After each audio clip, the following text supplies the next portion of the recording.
গ্রন্থগত বিদ্যার পরহস্তে দন, নহে বিদ্যা নহে দন হলে প্রয়োজন। ধরেন একজন ধনাঢ্য ব্যক্তি হাজার হাজার টাকা ব্যয় করে একটা লাইব্রেরি প্রতিষ্ঠা করলেন। সেখানে হাজার হাজার বই সুন্দরভাবে সাজিয়ে গুছিয়ে রাখলেন। কিন্তু জ্ঞানের কোনো বিষয়ে কেউ তাকে প্রশ্ন করলে তিনি তার যথাযোগ্য জবাব দিতে পারেন না। আবার বইয়ের বিদ্যা না বুঝেই কেবল ঠুটস্থ বা মুখস্থ করলেই মানুষের জীবন চলে না। নিজের ধন সম্পত্তি অন্যের হাতে থাকলে তা কখনো জীবনে ভোগ করা যায় না। ঠিক তেমনি বই যদি আপনি লাইব্রেরিতে সাজিয়ে রাখেন, তা কখনোই নিজের বিদ্যা বাড়িয়ে দিবে না। লাইব্রেরিতে বই সাজিয়ে না রেখে বইয়ের বিদ্যা গ্রহণ করাই উচিত।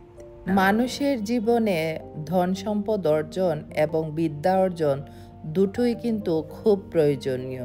তাই বলে কি আপনি আপনার বিদ্যাকে লাইব্রেরিতে সাজিয়ে রাখবেন আর আপনার ভিতরটা ফাঁকা থাকবে? না, এইরকম না।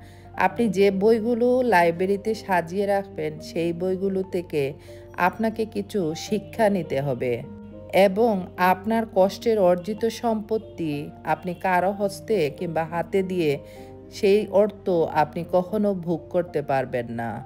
সবার জীবন সুন্দর হোক।